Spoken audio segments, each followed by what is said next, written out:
back up. We don't have enough road to get up to 88. Roads? Well, we're going, we don't need roads. Taught me, starting at age 25, some things came quickly, some things came easily. Setting goals, that was easy. We're going to talk about that later on. But this one I had to struggle with, personal development. It was hard for me to give up my old blame list. It was so comfortable blaming the government and blaming my negative relatives and the company policy, unions, wage scale, economy, interest rates, prices and circumstances and all that. That was difficult for me to give up. That was quite a transition for me to make, and blaming myself. But Mr. Shove started out with something very, very important.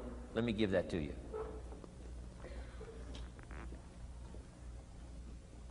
He said, it's not what happens that determines the major part of your future.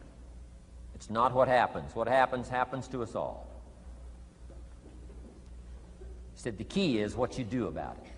It's not what happens, it's what you do about it. And he said if you will start that process of change, do something different the next 90 days than you did the last 90 days, like picking up the books to read. Do something different like the new health disciplines, relationship with your family, whatever it is, doesn't matter how small it is. If you'll start doing different things with the same circumstances, since we cannot change the circumstances, but we can change ourselves. We can change what we do. And then he gave me another secret to success when he said, what you have at the moment, Mr. Rohn, you've attracted by the person you've become. What you have at the moment, you've attracted by the person you've become. Few little simple principles here. Once you understand these, it starts to explain so much. Now, sometimes it's a little tough to take, blaming yourself instead of the marketplace, taking responsibility instead of putting it off on someone else. That transition sometimes is a challenging mission.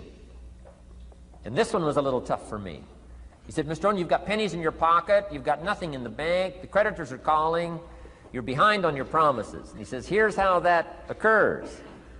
You've attracted, up until now, you've attracted the things to you because of the person you've become. Now I said, well, how can I change all that? He said, very simple. If you will change, everything will change for you. You don't have to change what's outside. All you've got to change is what's inside. To have more, you simply have to become more. And then he said, don't wish it was easier, wish you were better. Don't wish for less problems, wish for more skills. Start working on yourself, making these personal changes. And he said, it'll all change for you. So let's talk a little bit about personal development. That extraordinary adventure I undertook starting at age 25. And I've never ceased that adventure.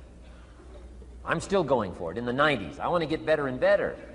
I want my craft to get better, my business operations to get better, the things I do to get better. Because once I picked up this simple formula, I'm telling you, it's easy to figure out where the problem is if you go to work on it. Now, let's talk about personal development.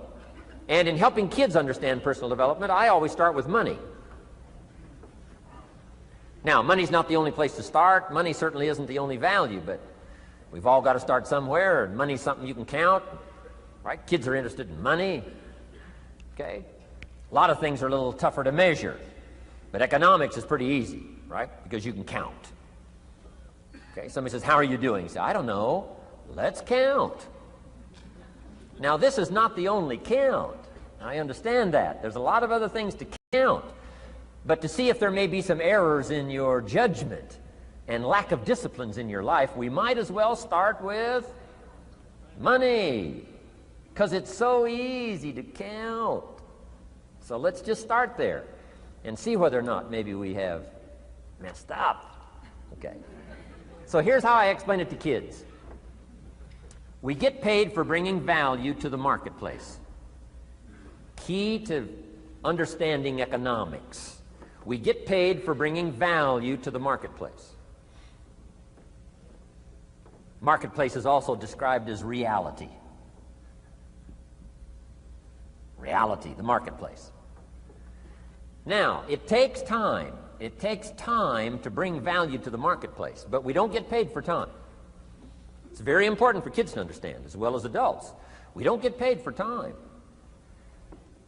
Mistakenly, the man says, well, I'm making about $20 for an hour. Not true. Not true. If that was true, you could just stay home, have them send your money.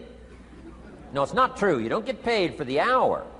You get paid for the value you put in the time.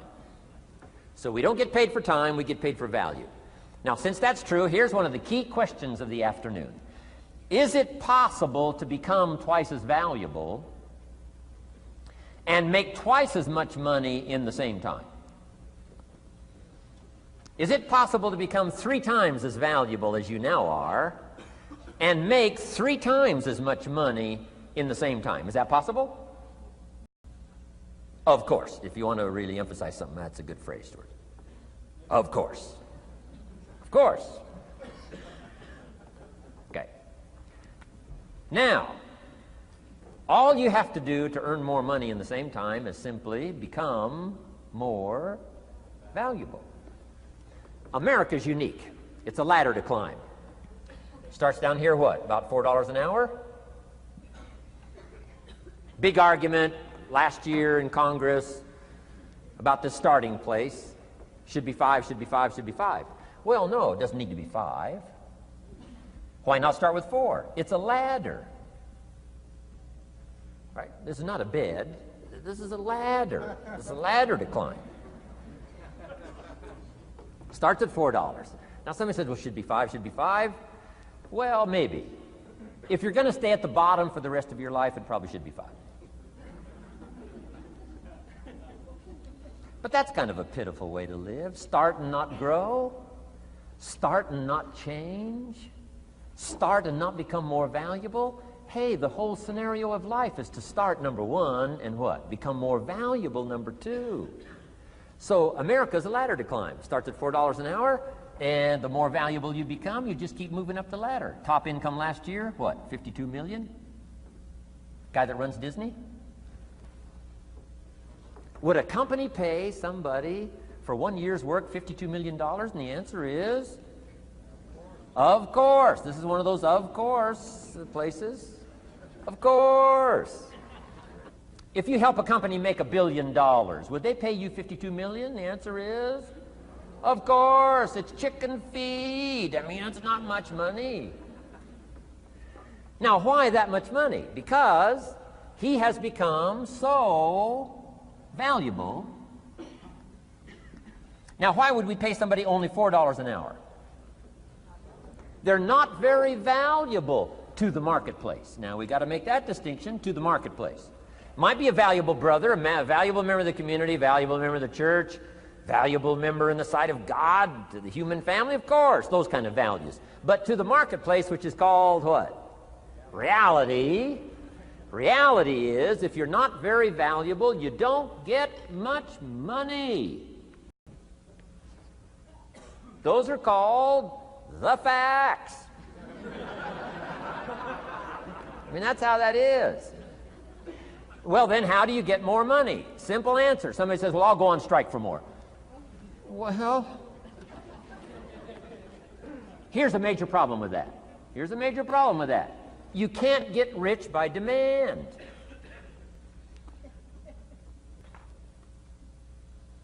Somebody says, well, I'm waiting for a raise.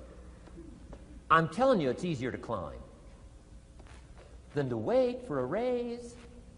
Why not just become more valuable rather than wait? I'm telling you, that's the key to all good things. Becoming more valuable. Why would we pay somebody $400 an hour? They've become more valuable to the marketplace. See how this works? I'm telling you, this stuff is so easy. This is America. This is a ladder. How far is it from 4 to 5? I'm telling you, it's not far. $4 to $5 an hour? If you work for McDonald's, haul out the trash, they'll pay you $5 an hour. If you whistle while you haul out the trash, they'll pay you $5 an hour. I'm telling you. You'll get an extra $1 just for a good attitude. Yay, McDonald's. Wear the hat. It's incredible. $5. And then you just keep becoming more valuable, more valuable, more valuable. I got a telephone call 5 years ago. The company said, we're ready to expand internationally. We need some help. I was semi-retired. Right? Looking for the next exotic beach. They said, no, Mr. Rohn, we got a project for you. Right? We're going to expand internationally. We could use your help. Next little while, we'll add some millions to your fortune, make it worth your while. I said, okay. I thought later, isn't that interesting that they called me? My second thought was, of course they'd call me. Who else would they call? I mean, you know, I can get the job done. Now, how come I got a telephone call worth millions? I had become valuable. Now, I'm a farm boy from Idaho. I was raised in obscurity. 1 year of college, and I thought I was thoroughly educated. Made all kinds of mistakes galore. At age 25, the creditors are calling me saying, hey, you told us the check was in the mail. I got pennies in my pocket. I got nothing in the bank. I'm behind my promises. How come I get a telephone call 5 years ago and it's worth millions? I changed. I turned my life around. Is it possible to become worth millions? Speaking economically, now there's a lot of values to become, but let's just talk economics. Is it possible to become that valuable? And the answer is, of course, of course. Now let me give you the secret. Shoaff said, here's the secret, Mr. Rohn. Learn to work harder on yourself than you do on your job. Once I got that, it turned my life around. Learn to work harder on yourself than you do on your job.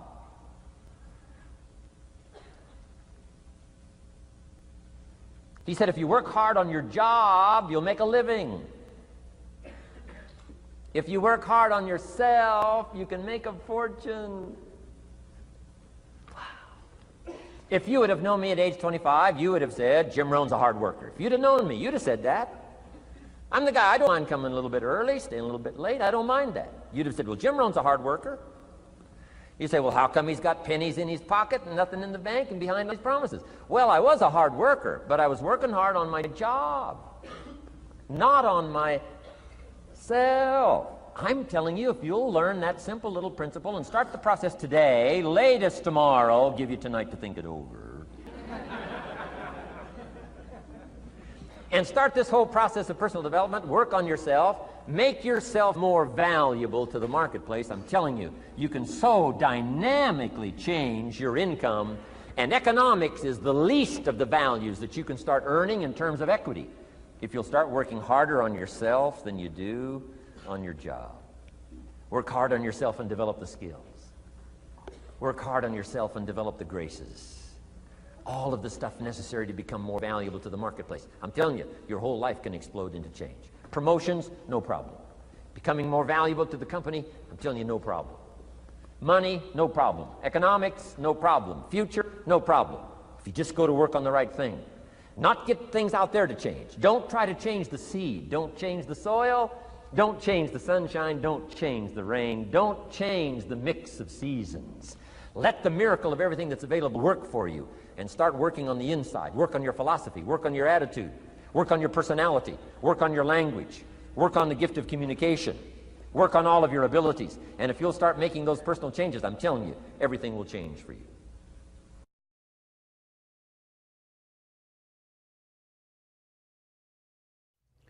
One of the most important habits you can develop is the habit of daily goal setting.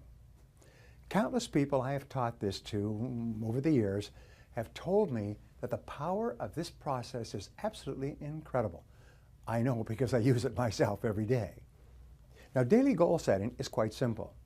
Get yourself a spiral notebook, like a school notebook, to write your goals in, and resolve to keep it nearby for the rest of your life. Each morning before you start out, open your spiral notebook and start a new page without referring to the old page. And always begin with the words, my goals are the following, : You then write down your top 10 to 15 goals in the present tense, as though you have already achieved them. For example, you would not say, I earn, or I will earn this amount of money. You say, I earn this amount of money by this date. I drive this car. I weigh this amount, and so on.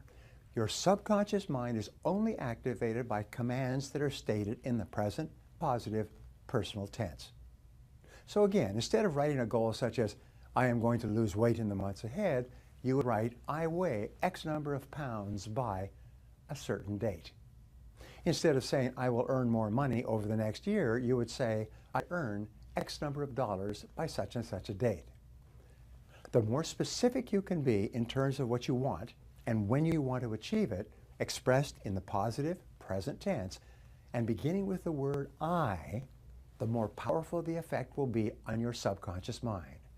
Goals written and stated in this way activate the laws of expectation and the law of attraction.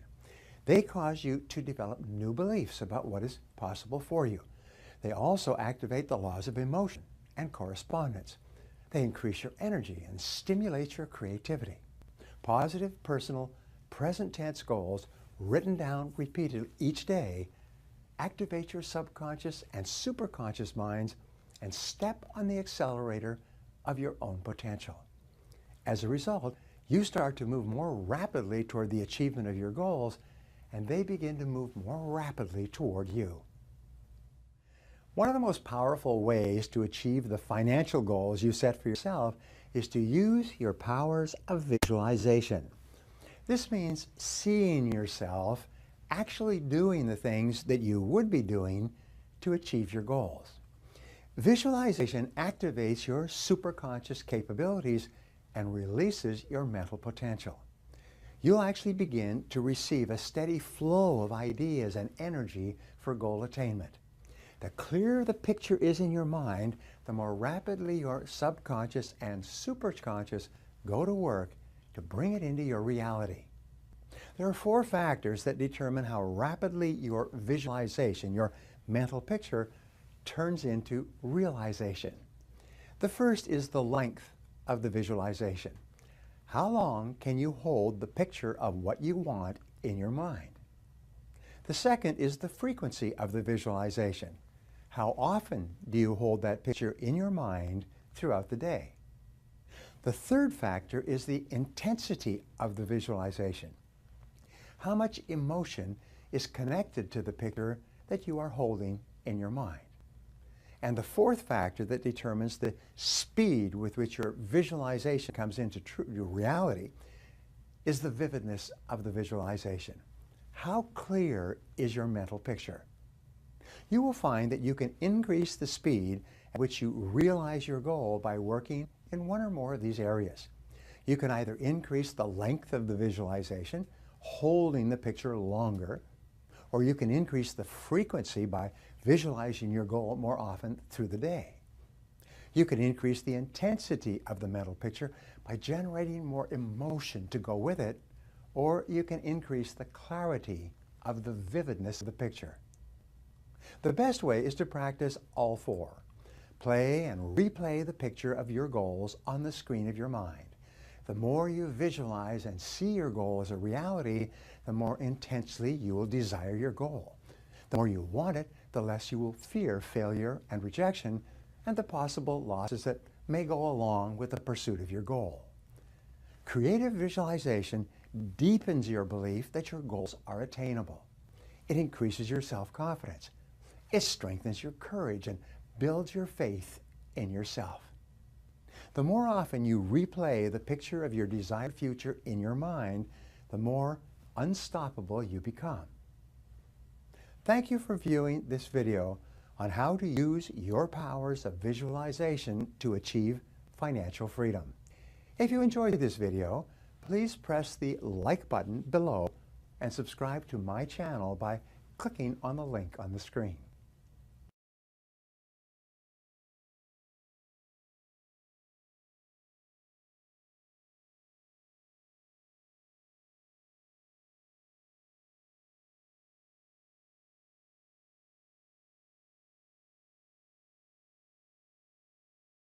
That sense of wealth, that sense of abundance in you. The more you can feel that sense of joy, the more easy it's going to be for you to do financially. Because you're not going to be in this scarce, fearful mode. Now, that's not enough by itself. You can have this great sense of abundance and do the wrong mechanics and be a disaster. True or false? But if I had to have an area to get you started with, you want to have the emotion and psychological strength, because that's going to carry you through when the mechanics are boring or frustrating, or when things aren't working out. Your emotion, your psychology is what will carry you. It'll get you to keep doing it. Everyone knows, if you've done any studies, Dr. Seligman is very famous for doing studies on optimism. And in those studies, you know what he found out? People that are pessimists are much more realistic. They're much more accurate. If you give them a test and you ask them to look at something and give you a size measurement of it, or to evaluate their own success or failure at a task, and every study Seligman's done, he did it in University, I think Pennsylvania, if I remember correctly, originally, what he found was that optimists always see themselves as doing better than they really did. They basically BS themselves. What happens to pessimists, they're 10 times more accurate. But here's what he found out. What he found out is because the people who are accurate never push themselves because they know it's never going to work anyway. Whereas the optimist sees it better than it is, so they keep doing it. Because they have the illusion they did well, I'll do even better next time. And because of that optimism, they did it more often, and so optimists succeed at a 4 to 5-fold, depending upon the task, result ultimately beyond anything that a pessimist will do, and they're not as accurate. All that's a big way of saying is, if you can develop a psychology of resilience in yourself, you don't have to be optimistic or fake, you can be real. The realness is, whatever shows up, you are larger than anything that can happen to you. You are larger than any financial challenge you could ever face. Initially, we'll say, well, look at their houses, look at their homes, and they don't really have electricity, they don't have this, but they don't feel poor. It's your identity. The way you define the wealth determines whether you're wealthy or not. So are there enough things for you, knowing that 2/3 of the planet lives on $2 a day, that you could get yourself to really feel grateful, yes or no? Yes. How much of your life do you get benefits from today that you never had to create? Think about it. Like I said, the roads you ride on, the library, the books you didn't have to write, right? The internet that you can access in seconds and get answers to just about anything. The people in your life that you didn't have to raise, but are there for you. Think about all the different aspects of your life. If you want to be wealthy, all you have to do is associate. So before we do the financial part, because financial independence is different than wealth. Wealth is that state of mind. Financial independence is being in that position where you don't ever have to work again. That if you work, you do it because you really want to. Now, I'll give you a clue. If you get financially independent and you don't work, you'll be miserable. I can't tell you how many friends I have that sold their company, made $50 million. One man made almost $1 billion and was really excited for a while. But after a while, I was like bored. His vehicle of his business gave him a sense of contribution, and he was always growing, figuring out how to solve problems, and he had all the people he was connected to in the business, all the employees and friends and associates. So I want to tell you, I'm not just saying this as some little positive thinking technique. I'm telling you, this is the secret, the real secret, to shift it inside of you and to add the real value. Most people are trying to pursue something in the future that they already have. I want you to think of what it is you think you want that will make you wealthy or financially free. By defining the game in a winnable way, a certain amount of money that we meet, and that covers what we're going to call financial security, which might be your housing, your cars, your food, and basic entertainment. How many would feel rich if you didn't have to work, if your investments alone, the income from your investments, the income, covered those 4 items, your housing for the rest of your life, your food, right, your travel, and some entertainment? How many think that would feel pretty good? Say aye. And by the way, that number is way smaller than what most of you think of when you think about being financially independent, which is everything covered without working. So why not get the first one down pat? And you're going to know exactly what that number is for you and what it's going to take for that number where you don't have to work to meet it. Then we can look at financial independence, where you don't have to work and everything is covered. Then we go to financial freedom. You don't have to work and everything you can think of is covered. Anything you ever want to do for yourself or others, those you want to give. That's a different level, isn't it? And most people think of financial freedom, they come up with this gigantic number that if you even figured out everything you want, it's nowhere near as big as you think. And because it's so big, you never even start the journey. And you don't think it's going to happen. So you talk about it, you hope you'll get some big hit sometime with your business or something, but you never get going. How many follow this? Say aye. If you're significant in other people's eyes, what will that do for you? Well, you know, as in my eyes, somebody that I would look, somebody that, you know, an example. When you get there, you won't look to yourself anymore. When you get there, you'll just be at a different level, and then you'll be trying to figure some other level of what you need to get to so you would respect yourself. That's a good point. He always makes good points. You notice that? So what you're doing is, here's the game you're playing, and I want all of you to hear this. No amount of money will ever make you wealthy. Because as soon as you get there, you will raise the game. Now here's what's great about that. To continue growing in all areas of life. If you could grow emotionally, should you? Yes or no? Yes. If you could give more, should you? Yes or no? Yes. If you grow intellectually, should you? Yes. If you could give more love, should you? Yes. If you could grow more financially, should you? Yes, because growth is life. But having to grow in order to feel significant enough means you will always be poor. It's a game that never ends. Let's talk about money now, not wealth. What does it take mechanically to get this thing called financial independence? And what is financial independence as opposed to wealth? Wealth is a product of the mind. Again, no amount of money you ever achieve will make you wealthy. Financial independence means you never have to work again in order to live your life. That when you do work, you're doing it because you really want to, not because you have to. And how many are committed to not only being wealthy, but also financially independent? Say, ah! How do we get there? Let me give you the lesson how to get there. It is so simple that when I tell you, you're going to go, thank you for the breakthrough thought. But even though you may know this intellectually, whether you're sophisticated or not, you probably know this. The formula for financial independence is so simple. And you can't achieve financial abundance unless you really learn to apply this, not just in a concept in your head, but consistently in your life. And that formula is simple. Spend less than you what?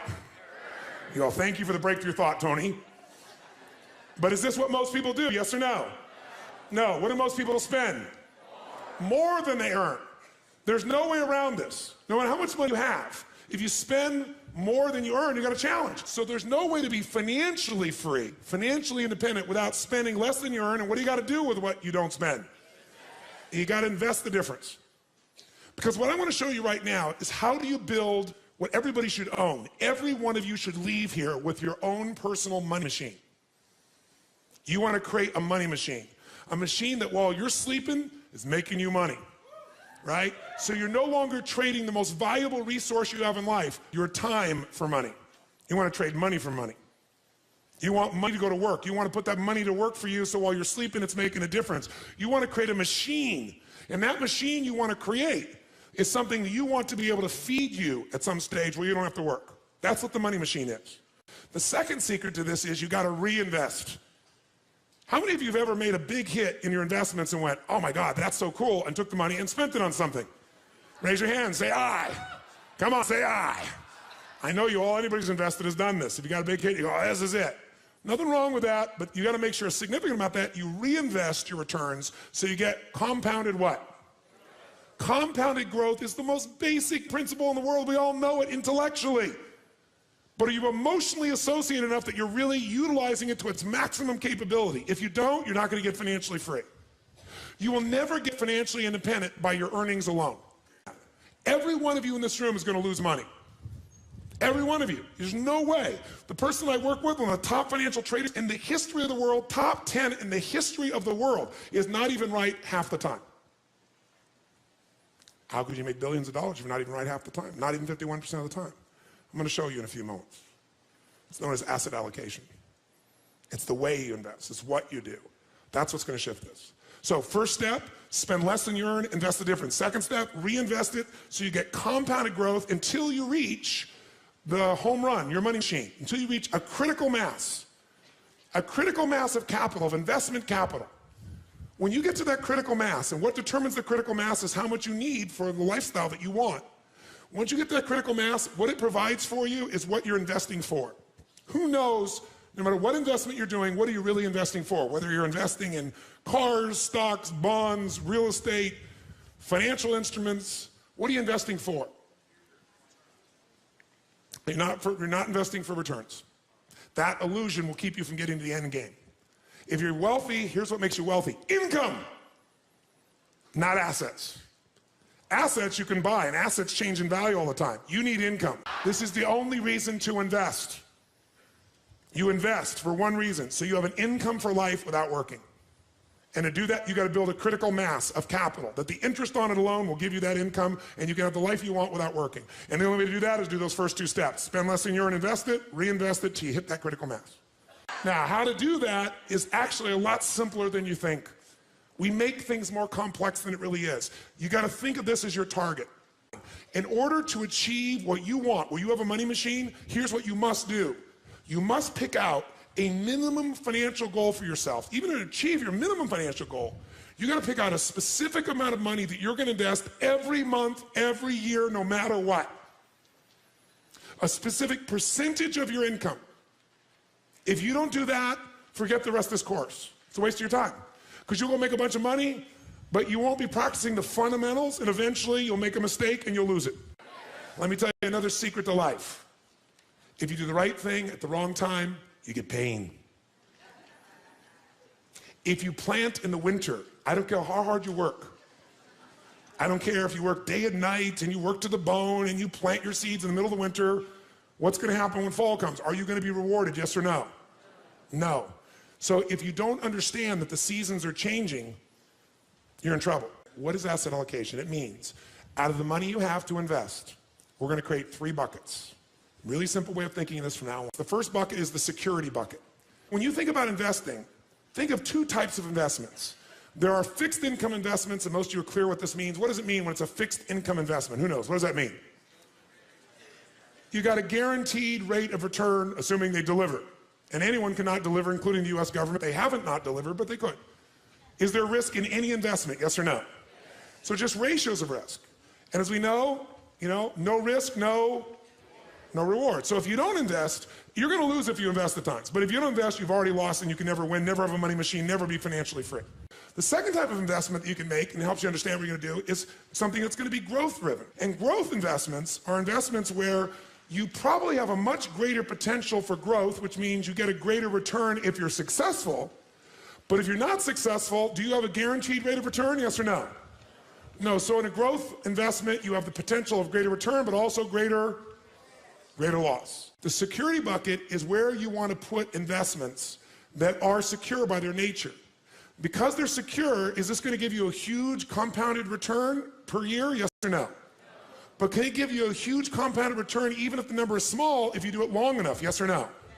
So what we want to do is your first investments have to be in your security bucket, and everybody wants to do the opposite. Okay. The question then becomes what percentage you put in your security bucket, what goes in there? Well, here's some things that go in there. If you don't have at least 2 to 6 months worth of cash that covers your overhead, you're in deep trouble. The first step to getting financially secure, not financially independent, is to make sure you got enough cash that if something happens, you can go for 6 months. You got the freedom. What else might you put in there? Types of investments. An IRA goes in here, right? Pretty secure. Insurance. The insurance is protecting you. That's part of security. What else could go in there? Your home. Don't think of your home as an investment. Because for most of you, you're eventually not going to sell that home and eat it. You're not going to sell your home and get income off it. Now, some of you may be. You may at a stage of life where you're accumulating the same homes, and eventually you're going to sell and buy a smaller home and take that critical mass that came from selling the big home, and it's going to take care of you for life. If you're doing that, great. But the place to think about your home in terms of leverage, put it in your security bucket. How many agree with me on this, by the way? Say aye.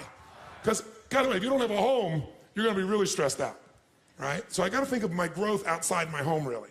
Think of your compound interest outside your home. Your home may be a bonus for you. And fixed income investments all fit in this category. Now, what's the second bucket? Second bucket is growth. 2 ways you're going to learn about growth. The buy and hold strategy, which is the strategy of an owner. And by the way, that buying and holding, that is less risky to some extent than momentum because of the timing. But it can be just as risky.